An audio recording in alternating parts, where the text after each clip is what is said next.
I wanted to make a really quick video about Shadowhunters. I have a video planned where I'm gonna go really in depth with the show and what I love about it and why I think it's actually a really good show despite it getting a lot of hate. I have a lot of shit I want to talk about with Shadowhunters, but I don't have time to film that until next week. So I thought I'd make like a smaller video and talk about some of the Easter eggs that I really enjoyed in the show. There are a lot of like small things, a lot of small references to some of the other books or just smaller parts of the books that we don't really talk that much about.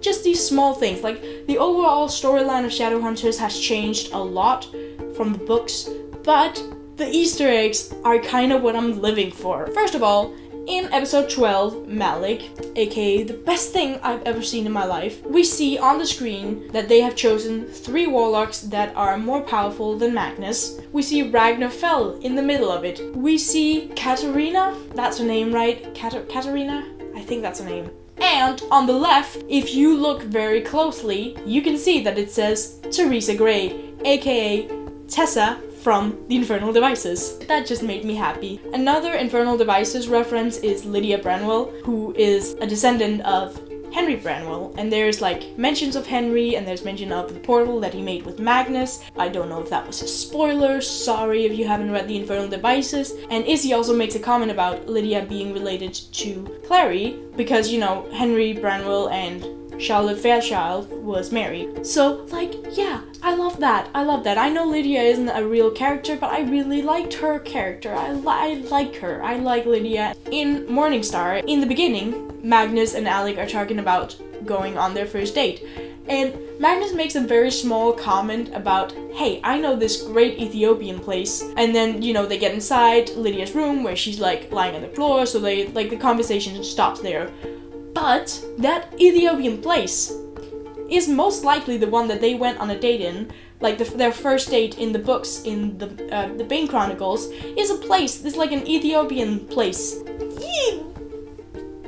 I'm so happy. I'm not really sure if this one is actually a reference or if maybe I'm just making stuff up. But Camille says to Magnus, "You certainly have a type," which was a thing that was like a big deal. Like it was something she said in the books when she was talking about Will Herondale. She didn't actually mention his name, and I was like sitting there waiting for her to mention Will, but like she didn't. But like that was a whole thing. Alec looks like Will thing, and I just. When Camille and Magnus first meet up in the Morningstar thing episode, she says something like, how long has it been? A century, 2 centuries or something? And he's like, 138 years. Exactly. And 138 years ago was the first book of the Infernal Devices, aka when Magnus and Camille were still together. And I just, if you read the Bane Chronicles, you'll know that actually they met up later in the 30s and also in the 70s, but Magnus had his memory deleted, so he doesn't remember that. The first episode where Magnus is in, he gives Lydia back this necklace that he gave to Camille, and he says the Lightwoods have been wearing them for years.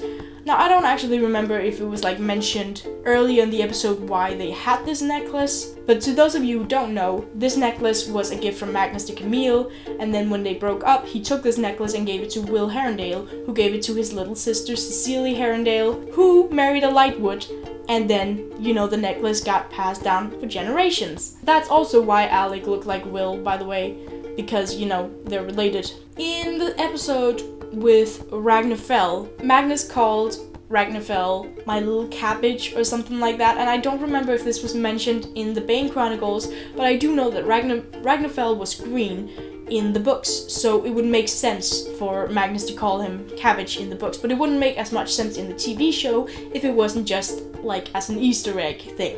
In the same episode, there was also mentioned of Magnus's apartment in Paris. I'm pretty sure there is. I remember reading something about that on Tumblr. And in case you didn't know, Cassandra Clare is right now writing the Malik First Time thing, which she mentioned was in Paris, so I don't know if it's like a reference. It might be a reference. I feel like it could be a reference.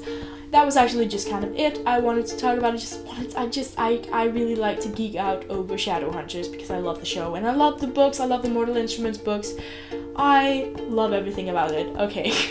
If you like this video, click the like button, subscribe if you want to see more of me, and click right over there. You can click right there for my last video, and I will see you very soon. Bye!